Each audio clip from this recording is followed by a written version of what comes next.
to the City Brew Tours Beer Club, the CBTBC. I'm Jonathan. I'm your host once again, and we're at another lovely city with Asheville. We're going to have all the beers. We're only drinking two tonight, as usual, but we're going to have some fantastic beers tonight. We're going to have some fantastic guests, and we're just going to have a good time. I'm here by myself right now, but we're going to bring on some of our guests from some of the beer that we're drinking. So we should just start jumping right into our beer. We are going to be having two lovely styles, West Coast IPA from our friends over at DSSOLR. We're going to have that Welcome to the Pyramid County. And then we're also going to have, with our friends that will be joining us today, from 12 Bones Brewing, that Cheeky Gander. And so we will jump right into it. So grab that Welcome to the Pyramid County, West Coast style. And yes, Jonathan, it has felt like forever to have one of these episodes. It's been a minute. I do want to, we'll focus on that elephant in the room. Our shipping did get a little delayed this month, so we are having the podcast, the live stream, and drinking beers together a little bit later than usual in the month. But we're gonna catch up. We're gonna have a good time. We're gonna pour this lovely looking West Coast style. Both of our breweries today have been open since 2019. And so they're just going to be some of those newer breweries. Asheville's been doing some fantastic beer, even though they do have a lot of history in Asheville concerning various beer prohibition laws. They actually were one of the first cities to pass a prohibition style law to 1862. North Carolina as a whole passed the first prohibition law to conserve grain during the Civil War. It was, of course, repealed in 1866 when the war ended, but Asheville passed its own version of the law in 1907, and the national prohibition would not be passed for another 13 years. So it actually, they're ahead of the game. So it took a little longer for some craft beer to get going.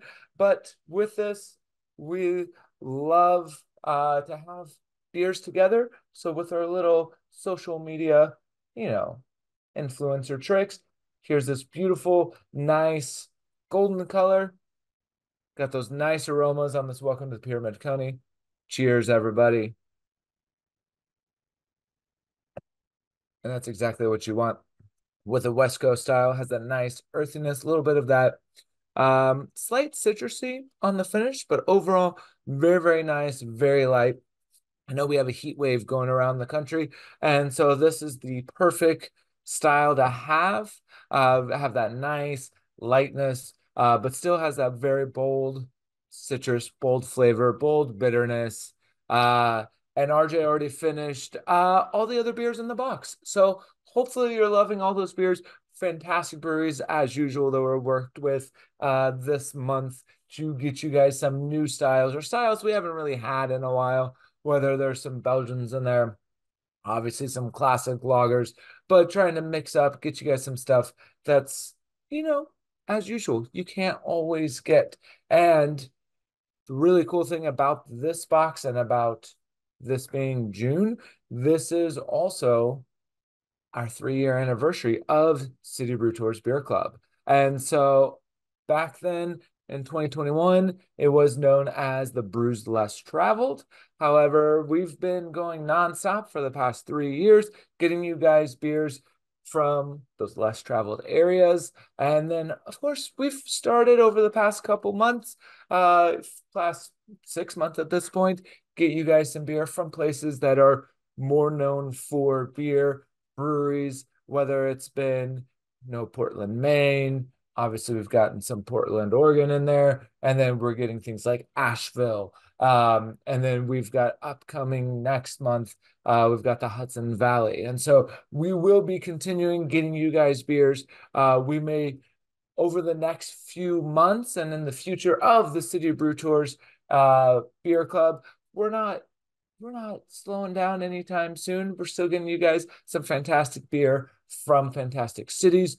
Also, we want to get you guys the best beer that we can. So some of our months coming up, maybe a little bit of a change, a little bit of a adjustment to the format where it might not be just one city, but it might be more of a region, just so we can maximize the breweries and the potential of the beer that we can get you guys. So we want to continue to grow the number of beers, number of breweries that you, our listeners, our viewers have access to. And so to do that, we're just going to be going like next month with the Hudson Valley. We will be focusing on breweries that are a little more wider radius from each other. And so we are just going to continue getting that for you, just like this beer from DSSOLR. I am going to be talking a lot tonight, so I gotta drink this one fast. But our friends at DSSOLR, as I mentioned, been around since 2019. They love to do all different styles. They do everything: sours, IPAs, pilsners. They even do some slushies, and they then mix it up, seltzers, have some fun, trying different beers, wines, ciders, and just creating some really, really nice beers for you. As I mentioned, Asheville has that beer history. It's been around, even though it is a little bit newer to the craft beer scene. It doesn't mean that it itself is new. There are some really, really fun facts about Asheville. Speaking of prohibition, they actually have some tunnels that are rumored, secret tunnels rumored to be underneath Asheville's downtown area. Some speculate it was abandoned plan for a subway. Others say they were used for prohibition. And, doing a little smuggling, get that beer, get that liquor, get it around everywhere that needs to be within the city. We might be able to find out if some of this is true from one of our guests here in just a few minutes. Or maybe it is all just urban legend. Who knows? But as we know, within the mountains in that area, there's a lot of caves, a lot of tunnels. And with the Smoky Mountains National Park being right by, of course, there's plenty of nature. There's plenty of activities that you can see that obviously influences some of the different ingredients of the breweries, of the cuisines. But there has been over 3,000 species of fungi recorded just within the Great Smoky Mountains National Park. So obviously, we don't have any mushroom beers today. I know that I'm a fun guy. You guys are welcome for that joke. But also, there's a lot of different opportunities for different varying ingredients, as well as whether you're foraging or using those classic hops and malts and grains, just like this classic West Coast style IPA. And of course, Asheville is known for being a populated, well-known, well sought after place. However, when it was first started in 1800, it had a population of 38. So obviously they've been growing quite a bit over the past couple hundred years, and that's not going to slow down. And with the beer and with the craft beer industry not slowing down, with over 9,600 breweries around the country, Asheville just keeps going. And even though we could only get you guys a handful of the breweries for this month, as we always say, and I know RJ's probably already planning his trip to go down there, per usual, it is definitely worth the road trip. There are dozens of breweries that we just could not fit them all in the box for you guys. So fantastic breweries for lagers, stouts, sours, everything else that we just couldn't get to. And so you just got to go. As usual, you just need to make a trip, head right down there, and then just go visit all of these other breweries. But in addition to enjoying Asheville, enjoying this city, and looking forward to all of the breweries that will be coming down in the future. We do always want to thank all the breweries that are involved in this box, and as well as all the breweries that have been involved over the past 3 years, since 2021, we've had over 150 breweries involved with our box. Some have been repeats, but if you also take into account 150-ish, 145, 150 breweries, and most of them have done a minimum of one, most of them two beers, some even three beers. And so we've have a lot. We've had a lot of beers featured. Um, we've featured cities all over the country. And so I personally want to say thank you to all the breweries that have worked with us in the past, will work with us in the future, as well as all of our listeners and all of our watchers that come regularly. Thank you for continuing to enjoy the beer. Thank you for continuing to watch, listen, download all of our episodes, whether it's on, while we're doing the live stream or whether it's afterwards as well on YouTube, on Spotify, on Apple, wherever. Thank you from all of us here at City Brew Tours Beer Club. Thank you so much. It's always love hearing the love for the beer, the encouragement, and just the overall fandom of hearing about brewing beer, talking to the brewers. Even though I love reaching out and talking and learning and interviewing all these individuals, I know that we wouldn't be doing it without you guys. So we do want to say thank you to all of our subscribers. It does make us continue to do this, and that's why we're going to keep going. That was a perfect spot for a dramatic pause for me to have a sip. But you guys always hear me talk. I'm always chatting. I'm always talking about the little random fun facts about the cities, about these beers. But we also know that you guys always come to learn about the breweries and the beer that you guys are drinking with us. And so with that, I do want to bring on Bryan. I'm going to bring Bryan King on from 12 Bones. We're just going to get him on right here. And as we get Bryan coming on here, I do see a couple things. Jonathan and RJ loved the Saison, the Belgian Strong, getting all of those in there. You know, just getting better and better with all of those as well. Just really enjoying those beers. So get Bryan on here. Should get him. I know we always have a little technical difficulties sometime as well. And so once we get him here, we're going to enjoy, we're going to learn about 12 Bones. We're going to learn about this cheeky Gander as well. And we're just going to have, there he is. Welcome, Bryan. All right. Oh, you are still muted. Let me get you right there. Perfect. All right. How's it going? Good. How are you doing today in this lovely, was it Tuesday? It's always Tuesday for us over here at City Brew Tours Beer Club. Well, how are you? Good, good. So thank you for coming in. Thank you for joining. And of course, I know we've been in talks for the past several months at this point, working on getting these beers over to everybody. But even though we have talked for a while, I would always love to find out and let our subscribers and viewers know. So just let me know kind of a little bit about the history of 12 Bones, your background. I think we've got Brandon that can jump on here in a minute as well. But yeah, let us know a little bit kind of what's the background of getting into brewing in Asheville and kind of what got you guys started. Well, I'll give you the short version. I'm from Asheville originally, but I moved out to San Francisco in 2000 and was working in tech and biotech out there.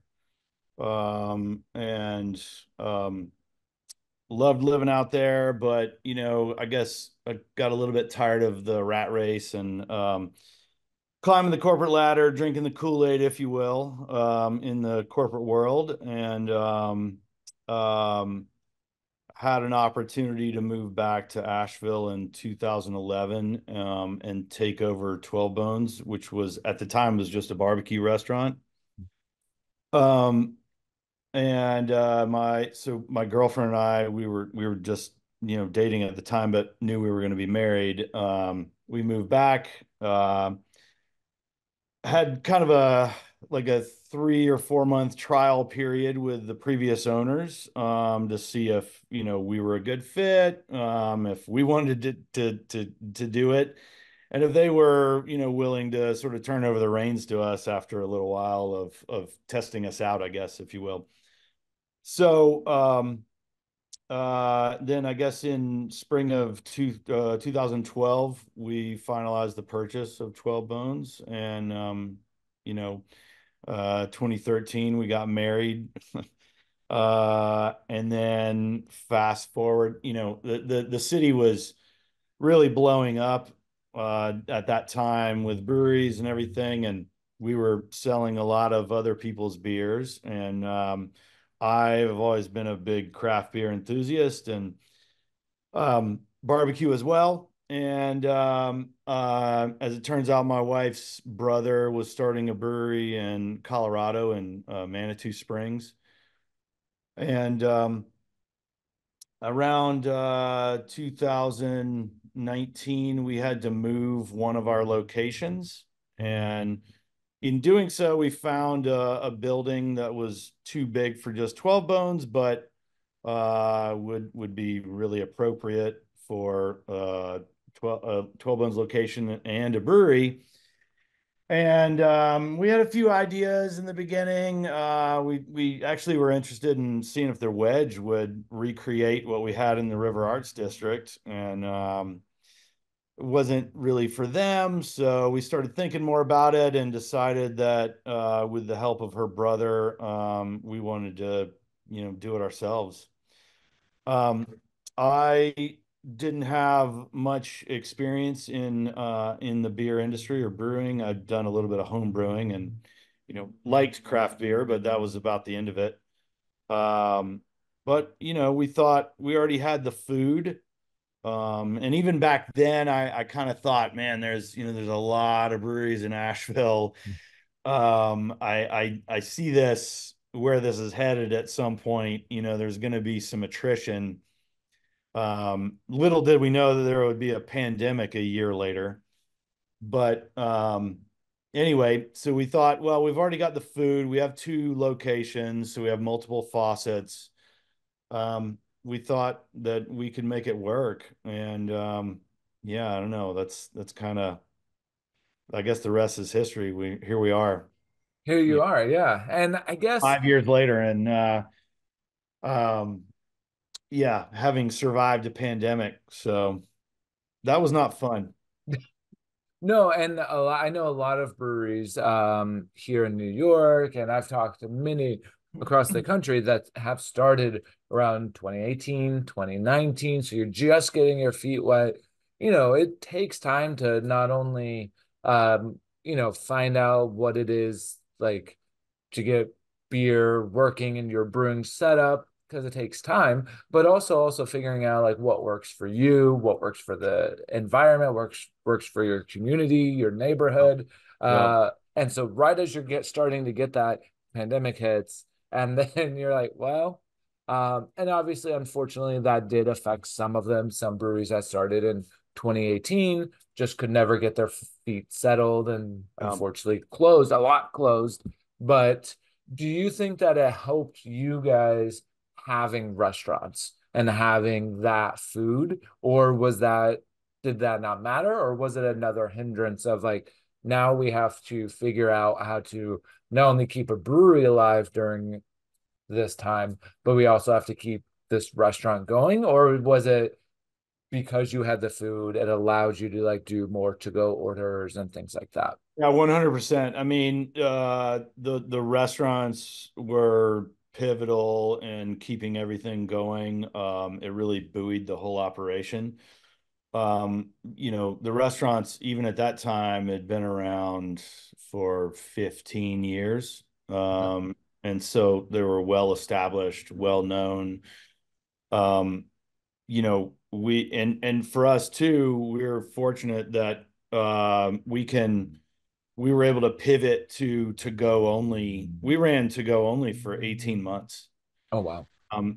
Asheville was very conservative in respect to the COVID laws. And we just tried to, regardless of how you feel about it, we would get visitors from Florida and South Carolina like, what are you guys doing? This is ridiculous. Like, we're wide open in Florida. And I'm like, look, I'm just doing what the laws are here and trying to, you know, I mean, it is what it is. But certainly having those restaurants really helped us survive. Um, we were already thriving from that standpoint, and so it sort of helped the brewery when the brewery was kind of struggling. And even early on in Asheville, the restaurants were able to reopen, but breweries were not for several weeks. And but we got lucky, like they allowed breweries to reopen, but bars couldn't reopen. So I don't Oh, know. wow. Yeah, I felt bad for some other folks downtown that were in a real predicament. But um, yeah, definitely having the food was a big deal. I think to this day, like one of the things that we still kind of struggle with is everyone knows 12 Bones Smokehouse. Yeah. Um, and part of this is because we don't distribute like Dissolver. Right. We do some self distribution in certainly the Asheville area, but also Charlotte and Raleigh, but it's not on any kind of scale like Dissolver does. And so, like I said, everyone knows 12 Bone Smokehouse, but every day I hear someone like, oh, I didn't know you guys had a brewery. I didn't know you guys brewed your own beer. So, it's just fighting that uphill battle. And, but I guess at the same time, because we don't distribute, we've been able to be nimble and sort of um, we're not beholden to a distributor or just that whole style of business, I guess.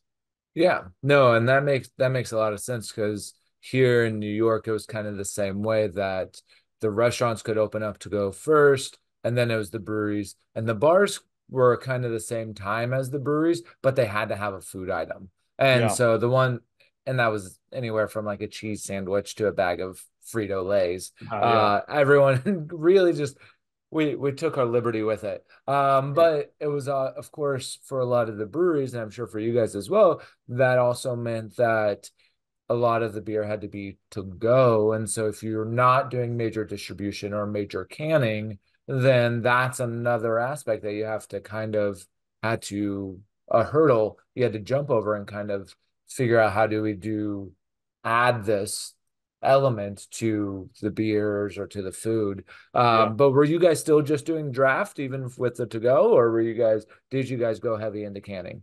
Yeah. So our goal was always to kind of, once we got rolling, we wanted to start canning, by the time we'd kind of reached that 1 year anniversary. And as it turned out, we were sort of forced into that because um, once we shut down, we had all this beer in tank, and we were just like, okay, well, the tap room is not open, and the only way to get rid of this is to can it in some way. And so, we literally had done no work on um, canning labels or artwork or anything. And so, like, very early on, the first thing we did was we were just like doing crowlers, like to people, like getting to go food. I mean, it was terrible, man. We had to set up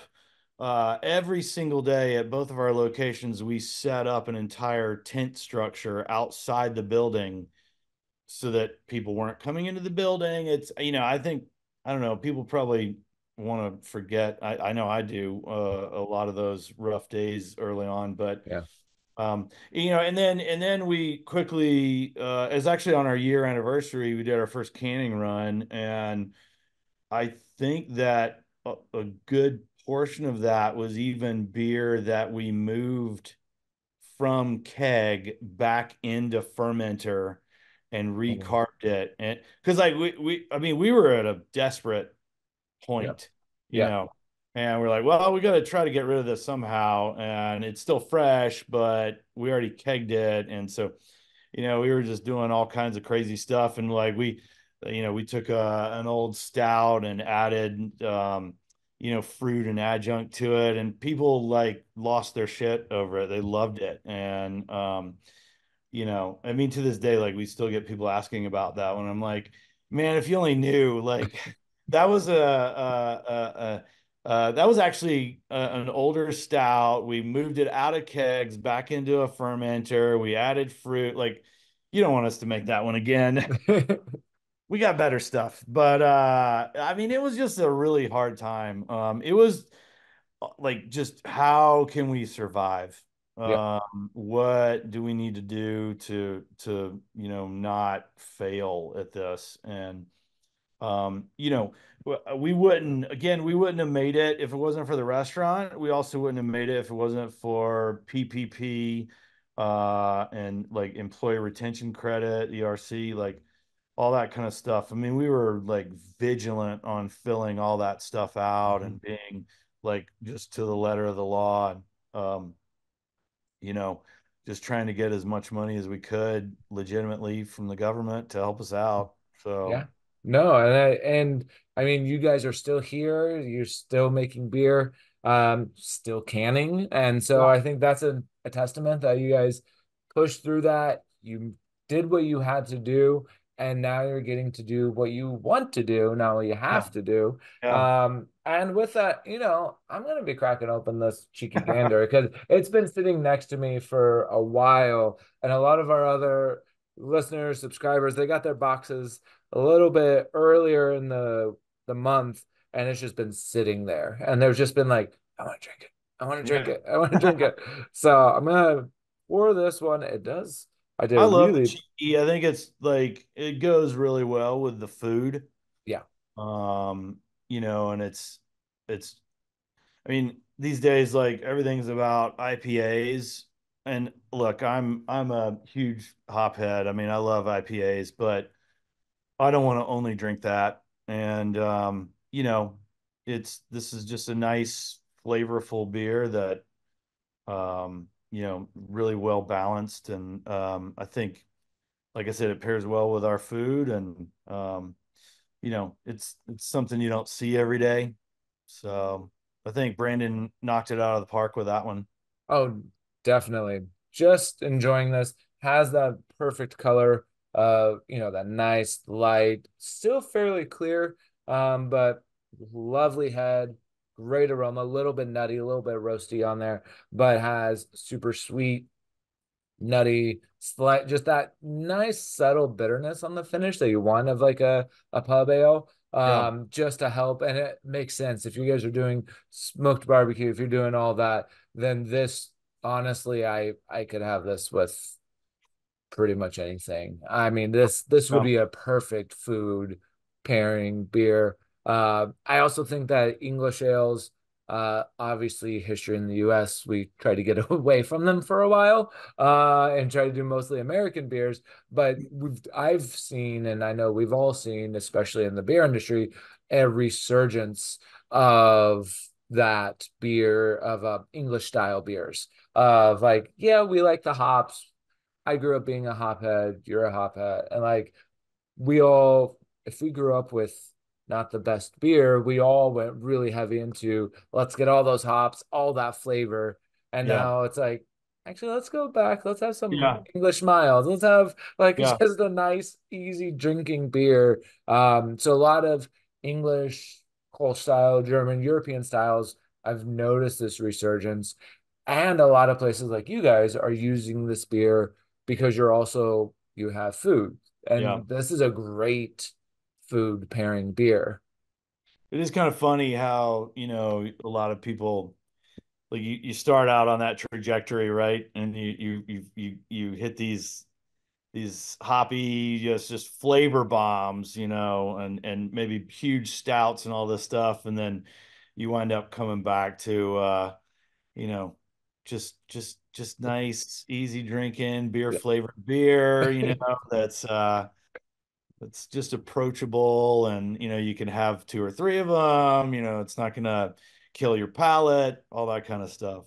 Yeah, I mean, hey, don't get me wrong. I love a good crazy sour, a Sure, good sure, me too. adjunct stout, but sometimes you just gotta go back to the basics and just, you know what? There's a reason these styles have been around for You're hundreds of right. years Yeah. and they haven't gone away because they still work really, really well. And I think I see Brandon in the group here. Is that Brandon in the list that I'm seeing? Let me see. If you can check for me, Brian, make sure that's Brandon, because if that's him, right, Should I be want to there. ask him some questions. All right, I think that's him. Yeah, there he is. There he is. All right, that's what I thought it was. All right, I'm gonna bring Brandon on here because I mean, we can talk, you and I can talk all day, but I know some of our people, they're going to want to know about this beer, kind of get some of that brewer's aspect on here on kind of inspiration between the two of you guys on this beer as well as all your other beers. Here we go.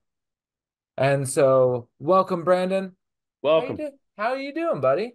Good. How are you? Good. I'm just here enjoying beer and talking to beer nerds. So like I have one of the best jobs there is. Work. Nice. So with both of you guys here, I am curious with like the different styles that you guys have and even like the cheeky gander with this, what is the collaboration process of coming up with recipes? Do you guys, Brian, do you just come up with them? Brandon, do you? Or do you guys work together? Or is it just like, I hey, think we have it's, this food and let's just make beer? I Yeah, a think it, lot of it is collaborative. I mean, we meet weekly, sometimes daily, about what the restaurants need. And, so we meet with the managers of both restaurants and seeing, what people say. And we've kind of settled on like a core six that the restaurants carry to kind of hit all those styles, like something malty, something light, something hoppy, something sour, and then a seasonal. So we just kind of, as long as the restaurants have those, they're usually pretty happy. And then we have 16 taps of the brewery, so a lot more selection there. So Oh, nice. yeah, more room to play around. Nice. And how soon in the origin of like 12 Bones did you do the Cheeky Gander? Is it a newer edition or is it like kind of Now like, that was like it was one of those beers that started on the pilot and immediately went to a big batch. So, and we had never changed anything about it. It's all Thomas Fawcett, Maris Otter, Amber Malt, some Vienna, and all EKG, just sprinkled out throughout the boil process, and British yeast from Omega. So just kept it super clean, classic, and it just hit right away. So it was just one of those. nice? And was the intention to have like an English style for the food, or is it just I like just, we were I just wanted to talking make them about? because I was a brewer. I was like, no, I want to make an English ale. Like, There you go. and it ended up going really well with the food, and they make a lot of different like sauces, dressings out of it. So it was definitely a hit. Nice. And that's a great point is when you guys are, because obviously you're making beer to work with the food, but how often do you utilize the beer in the food, whether it's for sauces or marinades or brines or or do you guys keep it separate or is it kind of like, oh, we really like drinking this. Let's see if it works with this as it well. it's Yeah, quite a bit yeah. actually. I mean, like we have a pastry chef who sort of has his own side pastry business, and he'll take one of the stouts and make some kind of like whether it's like a chocolate cake or cookies or something like that. I mean, so we do everything from desserts to sausages to barbecue sauces to we've made beer pickles with, we'll take a beer and we'll marinate vegetables or whatever in the beer and make pickles that way. We've done brines. I mean, it's just fun to play around with stuff. And, sometimes we'll have, I mean, I don't know. I mean, every once in a while, if you've had a brewery long enough, you're gonna have a beer that doesn't turn out the way you wanted it to spec. But in those cases, it's like, well, I mean, we could throw this down the drain, or we could do something on the culinary side with it. So, we'll do things like that. We just try to have fun, and we try not to waste stuff. Um, yeah, I mean, but we've definitely done a lot of stuff with. I mean, it just kind of depends on what we're looking for, right? Like whether it's a sour or a stout or yeah, we just want to have fun. We've done Nice. beer dinners that we've featured um, beers, and we made like different elements of the food that we present at the beer dinner. There's different beer elements in the food. Yeah, it's Nice. fun. We have a good Nice. time. Nice. Now you can't tease us with saying that you've brewed beers you're not happy with and utilize them differently. You don't have to say if you don't feel comfortable, but what styles at least were those where like, because obviously, as you mentioned, you guys have been around since, I mean, shit happens, 2019. man. Yeah, Shit it happens. happens. And I mean, I'm a home brewer and I brew in my Brooklyn apartment. So like sometimes shit happens and I'm like, well, that's not what I wanted it to do because Yeah. the temperature I got a cold front. Now my yeast is asleep. So here we are. I mean, Uh, we brewed a batch of Coastin and it didn't turn out. It actually turned out fine in the beginning, and about a week later, we just noticed that it was oxidized and not where we wanted it to be. So we decided to we took a lot of that and used it on the restaurant side for pickles, brines, that kind of stuff. So you know, that's it's really it's cool. still it's still found a home. Okay. So Yeah. that's always thing because I always find it fascinating when you're brewing at large scale. I brew a 2.5 gallons. So like if I have to dump it, it's not like end of the world. Sure. For you guys, you're brewing a lot more than that. Which Brandon, what kind of how big of a system are you guys brewing on? 15 barrel. 15 barrel. Yeah. And So we also have a dumping 1.5 barrel pilot. Okay. So anywhere you're dumping 30 kegs if it's a bad beer, like that's a lot to Yeah. dump. You don't want to do that. So that I always, and do appreciate when brewers are like, yeah, no, like this isn't quite like we don't want to serve this, even though it's not a bad beer, but I do know some breweries that have dumped that large volume, but I think it's cool that you guys are using it in brines or Yeah. wherever you can Yeah. because it is, I guess that's the perk of having those two businesses together, right? Of you guys can utilize things together to kind of make the best of a situation that's not quite what you wanted. Yeah, I mean, Uh, it happens all the time, whether it's on the restaurant side. I shouldn't say it happens more on the restaurant side, not as much on the beer side, because we're not we're not making hundreds and hundreds of batches of beer each year, whereas we're doing much more in terms of the volume of food. So you make mistakes. I mean, things happen. Sometimes the power goes out overnight, and I mean, there's just all kinds of things that cause something to be out of spec. And I think you do yourself a disservice if you can't realize that and say, hey, you know what? This isn't right. We don't want to use it. We don't feel like it's up to our quality standards. Um, but maybe it's not up to the quality standards for Coastin, for example, that we is a known beer that we brew all the time, that we have a lot of regulars, people are going to notice. But we can do something else with it. Let's turn it into, let's use it on a culinary from a culinary standpoint, and see what we can do there. I mean, I'm not saying you're able to utilize all of it, but you can utilize some. Yeah. And you know, yeah, I mean, I think it is what it is. You gotta be willing to what's worse, to put something bad out there and have people, man, this does not taste like what I know a Coastin to taste like. So I Or think be surprised of like, oh, hey, this has the coastin in it. In another aspect, which is kind of exactly, cool. Yeah, exactly. yeah. Yeah. So Uh, yeah. Cool. No, that's that, and that's what I love about like all of these, especially smaller breweries that don't distribute. You get to have kind of some of that freedom that if you're brewing larger volumes for distribution, you might not get as much flexibility with it.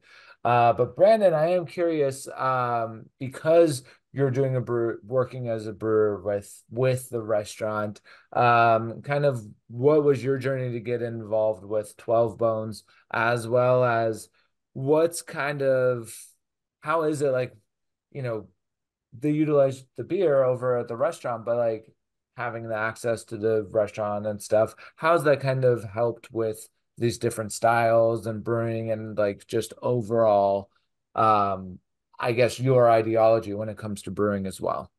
Yeah, I think it's I mean, I got started. I met my wife when she was working at 12 Bones, and so I kind of knew Brian and his wife Angela, just attending all the holiday parties and stuff like that. And I was brewing somewhere else at the time, and they just kind of hit me up and asked me if I wanted to come brew for them, and I was like, yeah, let's do it.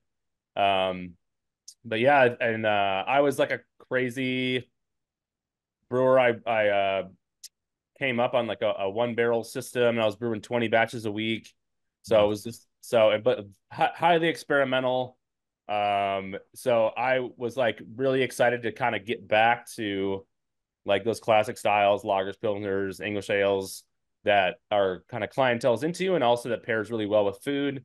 We do still experiment sometimes, but it's a little really more just like nailing those styles, like making them crispy, uh, and also make them really well to extend shelf life, like that sort of thing. So like being kind of paired with the restaurants really nice because people don't want something super crazy with their food most of the Yeah. time.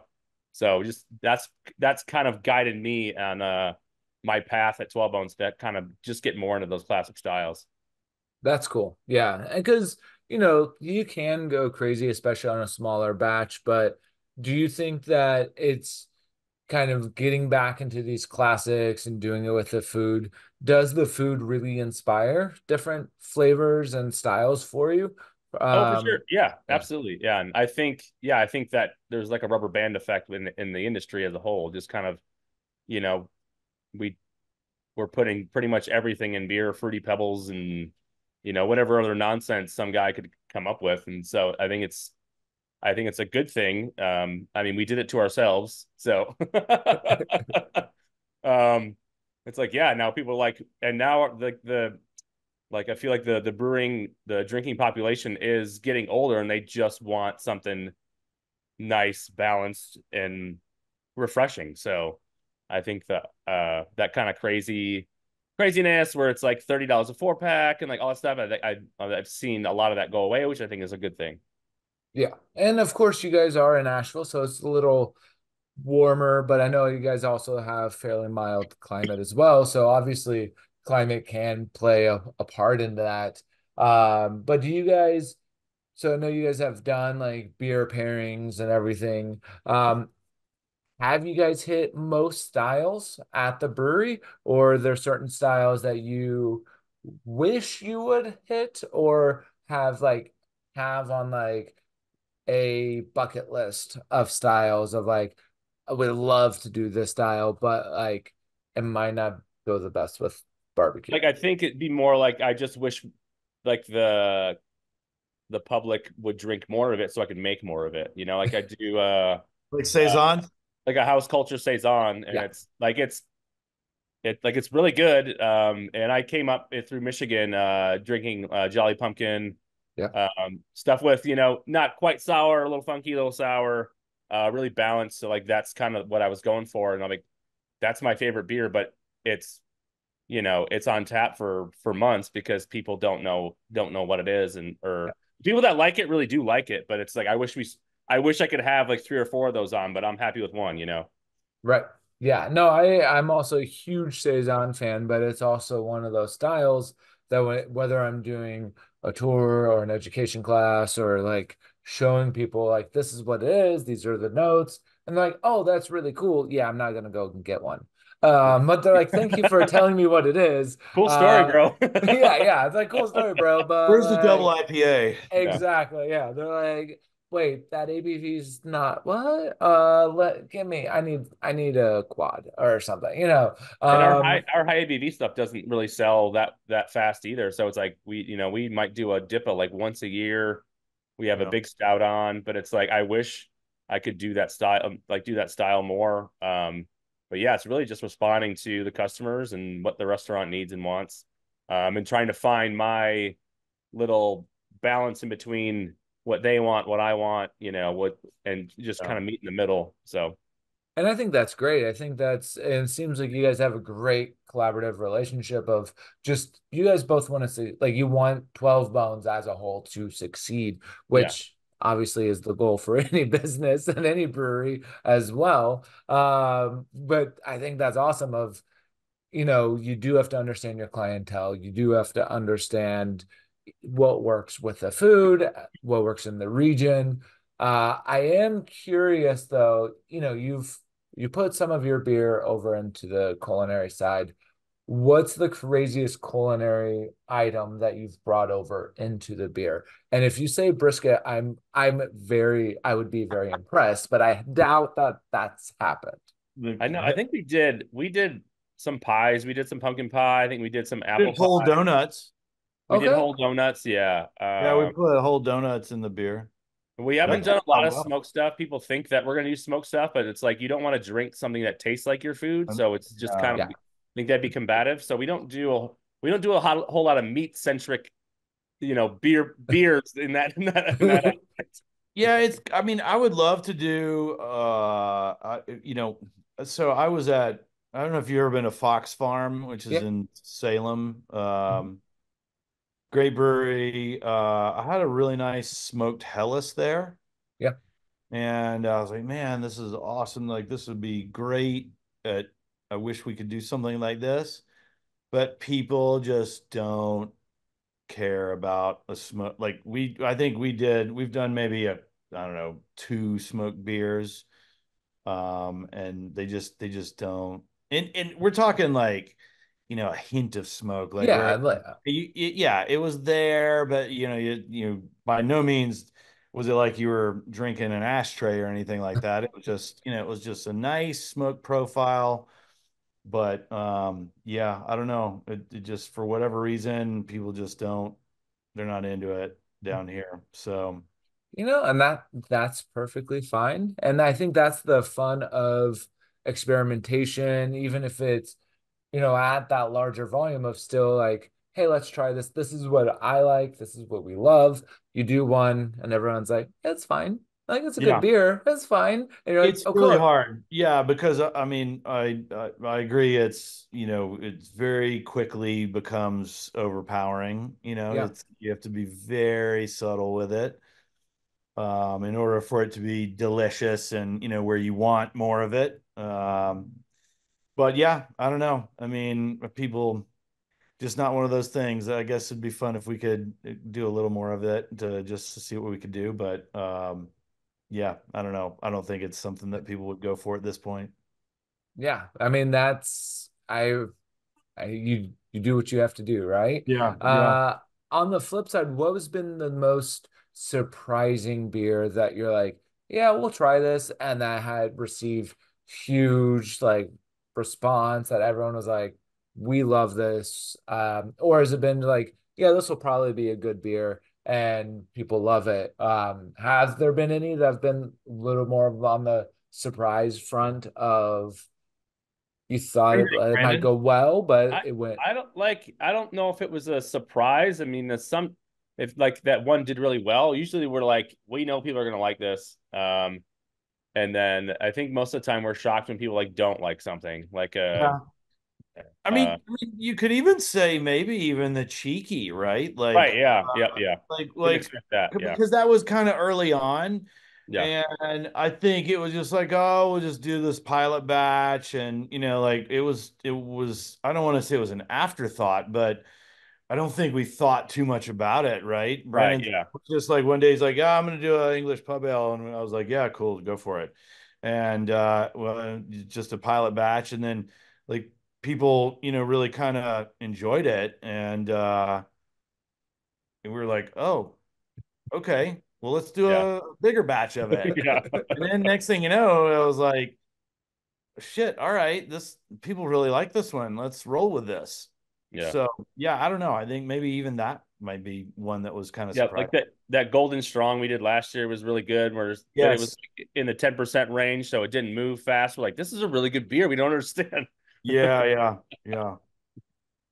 And that's it's hard, right? Where you're even and not only just like in your region or like with the food, but people's drinking habits change over time. And like Right. Yeah. as Brian, as we were talking earlier, the English styles are becoming, European styles are becoming more popular. Those hop bombs are kind of becoming less popular. So it's also you may be like, oh, we should do this because this was really big. Like one of my favorite styles, or this was really big a couple of years ago. But people's habits and people's preferences can change as Yeah. fads, as temperature, climates, and everything. Everything's affected, and so it can be hard to kind of predict. Well, this should be the next style. I know people I ask me think all the time. I think another one that for me was kind of surprising. We did a dark lager. It's called Country Casual, and I don't know. I didn't think that that was going to be like a beer that we would do. Now we do it every year, Oh, wow. and yeah, people love it. It's delicious, but I don't know. Did you think, Brandon? Did you think that was going to be a one that we would wind up doing every year? Nope. Yeah, Nope. So there you go. Yeah. I I mean, was, and I love a nice dark lagers, whether it's a Schwarzbier, dark lager, dark Czech, yeah, any of those. But they are sometimes hard to pitch to people of like it's a yeah, dark lager, or I've even had like black Kolsch's, and people are like, "Oh, it's a Kolsch." I'm like, "Wait, it's a black Kolsch." Like just so you know.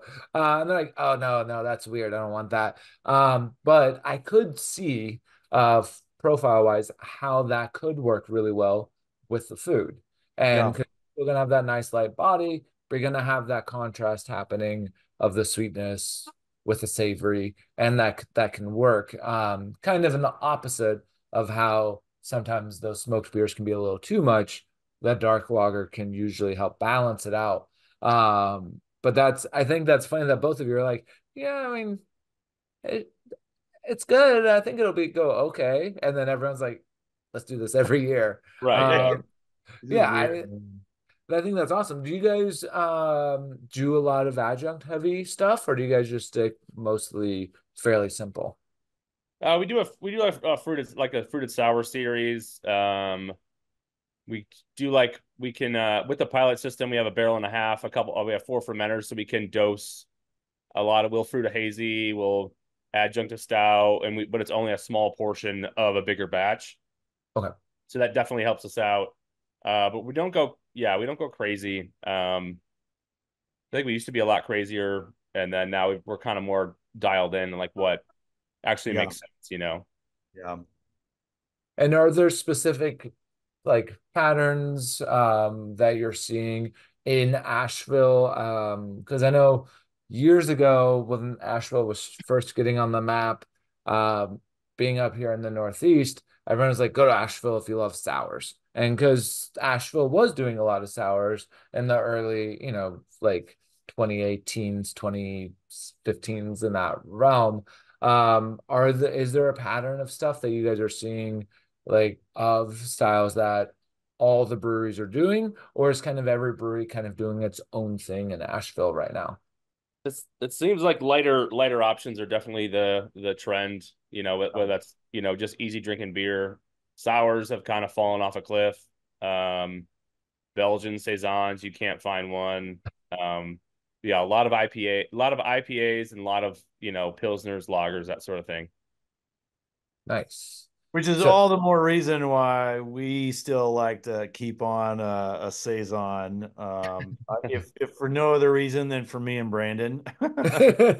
I just love a good saison, and yeah, I mean, we just don't want to be beholden to only lagers and IPAs. I mean, we've always said it, like, you know, depending on your mood and the time of year and all kinds of factors, like, I want to drink all different kinds of beers, and yeah. I want to have a brewery that only has, you know, we have 9 IPAs that have, Citra and Mosaic, and like, what's the difference on these? Oh, well, one's 7% and one's 6.2%, and oh, like, some heavily adjuncted big stout, and then a bunch of lagers, and that's it. Like, I don't know. We want to have a variety of beers that we like to drink. I don't know. What do you think, Brandon? I mean, Yeah, I mean, I could drink our saison all day. Like that's and our we do an Italian pills too. That's my favorite, and Oh, nice. yeah, I can throw those back. Yeah, just like something that's has character, flavorful, refreshing. I like want to I like mix it up. I I like mean, everything bone dry, and that's just my preference. Like I don't like sweet stuff, so my brewing style kind of leans towards that. Like most of the stuff is on the drier side. Mhm. Even if I'm trying to make it sweet, it's still a drier version of that sweet beer. So it's just yeah, my preference. Yeah, and obviously that's working because also you don't want anything super sweet if you're working with the restaurant Yeah. of with that food. Because if you were doing all pastry stouts and super sweet or pastry sours, then like people would be like, yeah, that's cool beer, but like, why are we having this with a sausage? Like, right. that's a little weird. And If you're a pastry, like if you're a bakery, then maybe that would work. But I do have to circle back with the donuts. Were those made in house? No, so we're friends with a local donut place called Whole.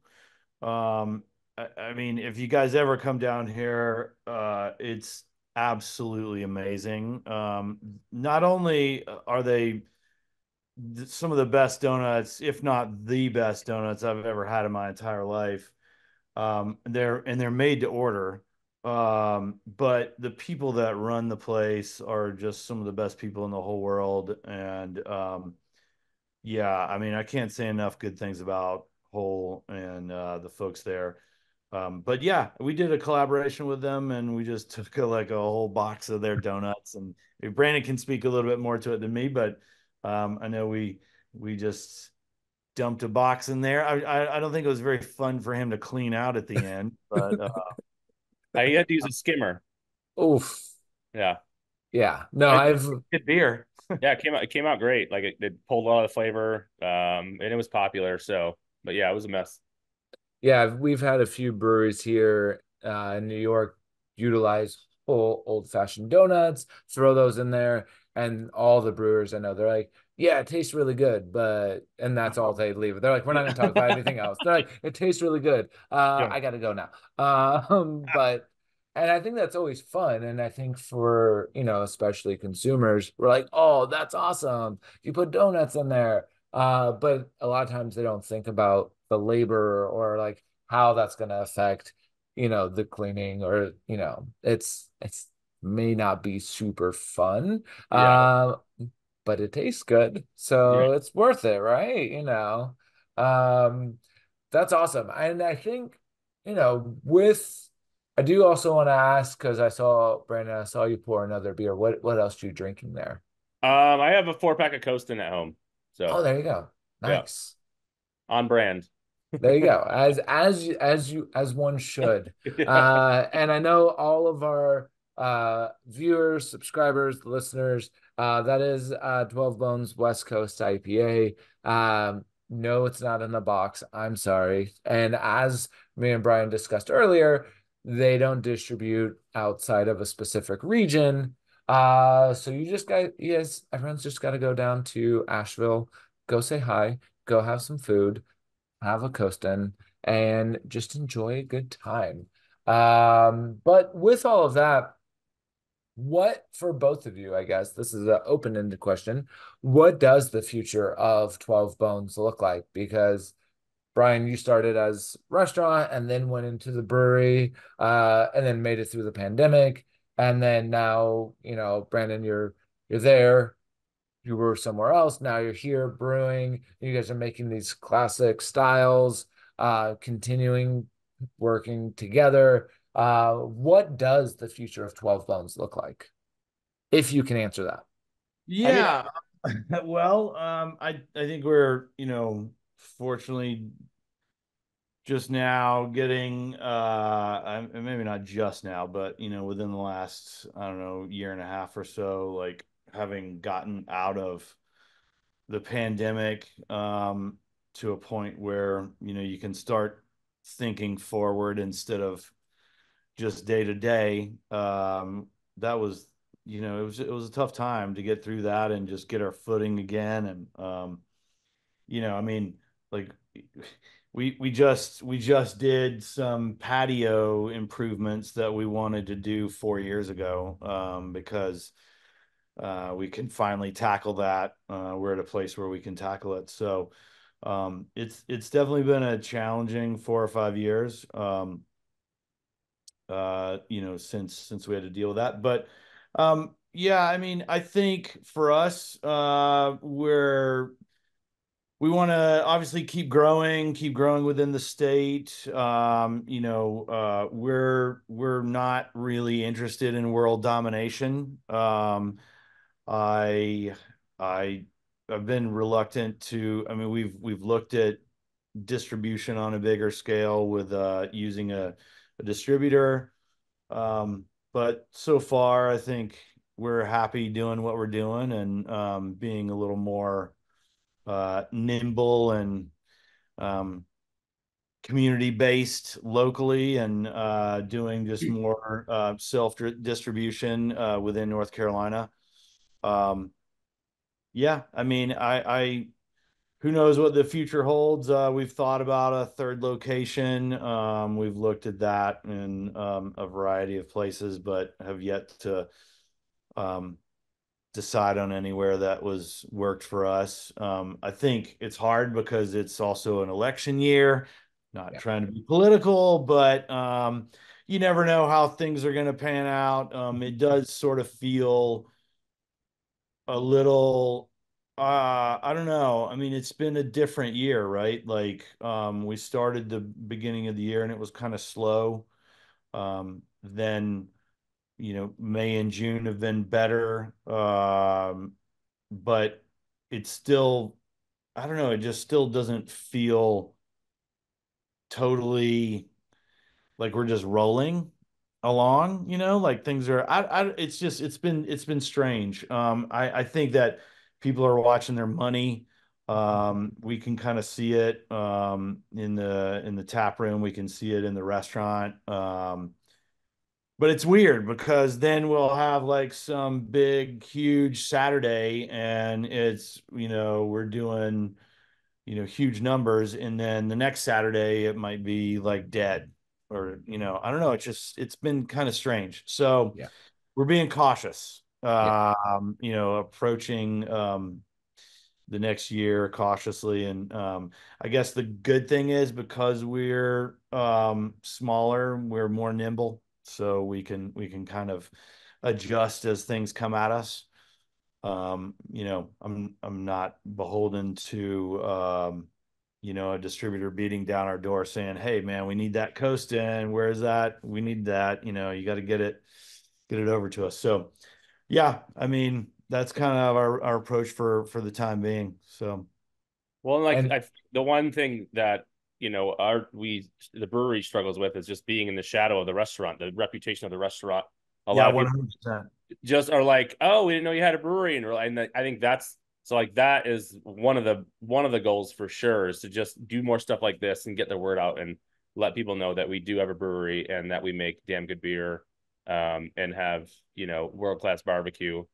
Um, so No. yeah, it's like can't beat that pairing, And I know that I've already been seeing it in our chat, and I know experiencing it personally as well. You do make damn good beer. Oh, thank I will say that the cheeky is fantastic. And it's easy to drink. I can see how it could work with the restaurant, but also it's fantastic by itself. And I can see why it is also a crowd favorite and why we are featuring this in our box because English bubbly ales aren't as common as they should be as far as distribution wise or getting them like in the cans. A lot of places do them, but they do them like as one-offs or they do them here or there. But it's it's everything that I want in a pub ale. It's awesome. Thank nice, it's light, it's got flavor, has that nice nutty, has a slight smokiness to it. Maybe that's just because we're talking about smoking. Maybe, power of suggestion is powerful. Maybe I'm just because I'm seeing the little flame on your logo. I'm like, oh yeah, that's definitely smoky. Or, but it has that complexities with that very subtlety and simplicity at the same time, which I know is very contradictory, but that's what's happening with this beer. right. And everyone, RJ, Jonathan, and everyone, they're loving this beer as well. And even like as we mentioned, it took us a couple weeks we had a delay on doing the live stream, and so they've been like holding on tight, like I need to have this beer. I need this beer. So we finally were like, yeah, okay, you can drink it tonight. That's good. So I know it's been on everyone's mind, and I can't praise it high enough. It is. I love this style anyway. I've always loved English pub ales, ESBs, English milds. Like those are styles that uh, I've liked for years, and this hits all the check marks for me. Awesome. And I'm super excited to see, you know, hopefully one day, hopefully soon, I can go down to Asheville. I can go see you guys actual in well, we are in person, but in person Yeah. at the brewery, at the restaurant, enjoy those pairings, enjoy that area.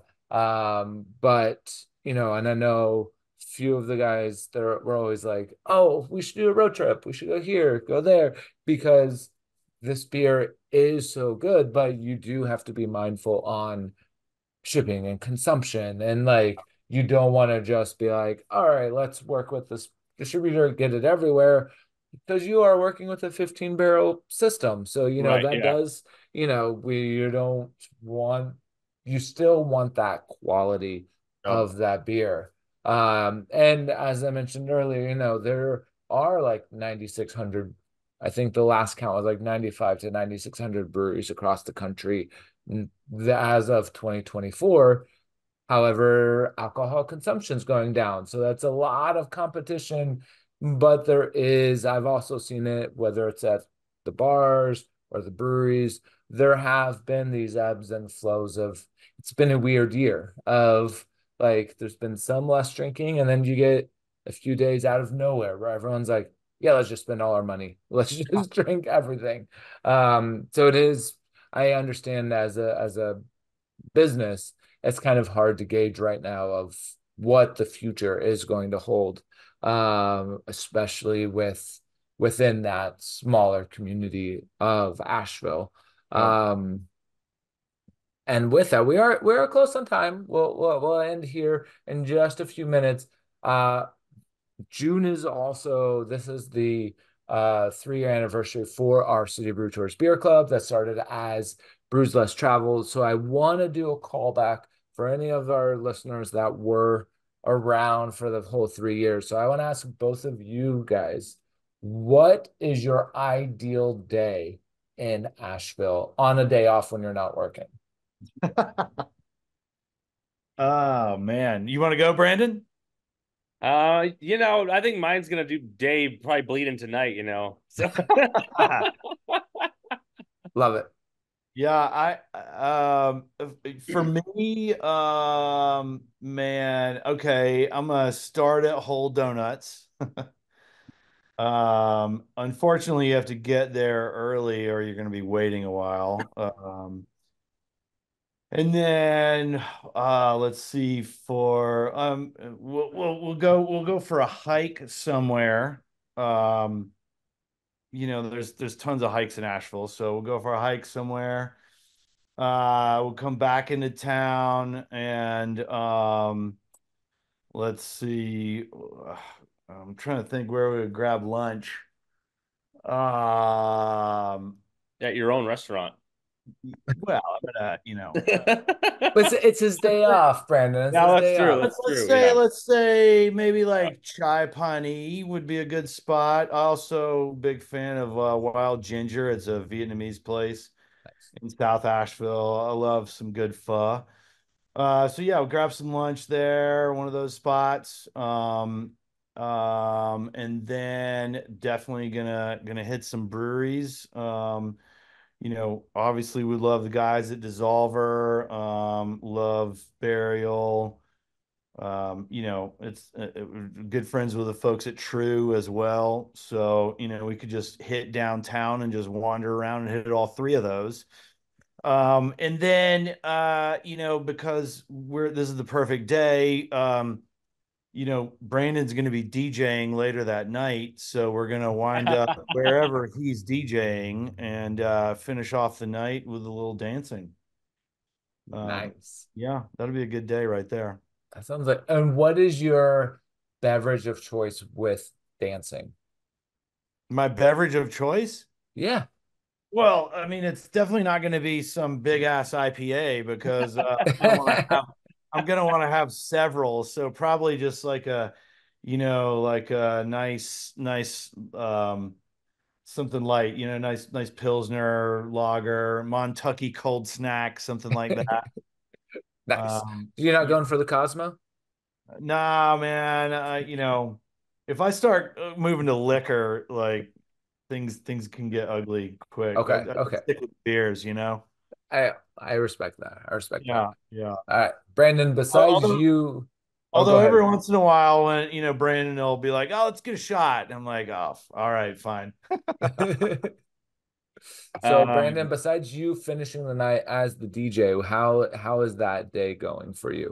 I would start with the hike early, and that way you skip the crowd, kind of get out there by 8, and then grab a breakfast at like Sunny Point in West Asheville. Then go hit the record stores, dig for a little bit.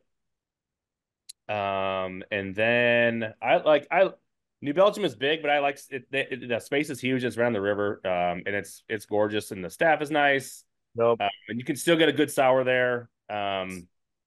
And yeah, hitting up New Belgium and maybe trying to catch some live music downtown in the evening. There's live music everywhere, and then yeah, just end up at one of the bars and to dance and for a nightcap. That's I love it. And what are you drinking as your nightcap and you're Um, dancing? I I love a Topo Chico and tequila. So like a Okay. regular, yeah. Nice. That Yeah, way I'm yeah. still getting hydrated while I drink tequila. So yeah, Sure, sure. gotta Yeah, yeah, yeah. you gotta think about these things. Yeah, because Topo Chico is the premium hydration Right, liquid exactly. there Yeah, is. But it does taste good. Like you yeah, can't go wrong with it. yeah. No, that's awesome. Um, see, and that's why I love doing this podcast is because I didn't know that half of those things. I knew there was hiking, but like I didn't know there was a well-known pho or any of the breakfast spots or that, we were gonna go dancing at the end of the night. But Right. there you go. So that's something for all of us that are listening and watching. When we go to Asheville, we're gonna hit up Brandon and Bryan. We're gonna go dancing. We're gonna have a good time with our Topo Chico and our Pilsners, and just have a good time. with all of that, I do have to bring our night to a close because I'm sure we could be chatting all night long. But some of our listeners, they're watching and listening this afterwards, and they don't want to watch a 2-hour video. But with that, thank you both very, very much. Not for coming on, chatting, talking about 12 Bones, talking about the history as well as the beer, but also providing this fantastic beer. Thank you guys. Also, I know everyone's going to be visiting you guys very, very shortly. RJ, that's been listening and subscriber since 2022. He only lives about 3 hours from you guys, so you'll probably see him first. But thank you guys so much. Also, to all of our subscribers, again, thank you so much for supporting us over the past 3 years. We will continue to bringing more beer from fantastic places. As I mentioned, we're just going to try and get more beer from more places. And so it might seem a little bit different next few months. Just might be regions versus just a city. But our goal is to get the best beer, best flavors, and just keep building on for the City Brew Tours Beer Club and for all you guys. So with that, I'm going to say cheers and good night. Cheers. Thank you Thanks so guys much, so much. Jonathan. All right. Have a good night, everybody. Hey, man. Yeah, thank you.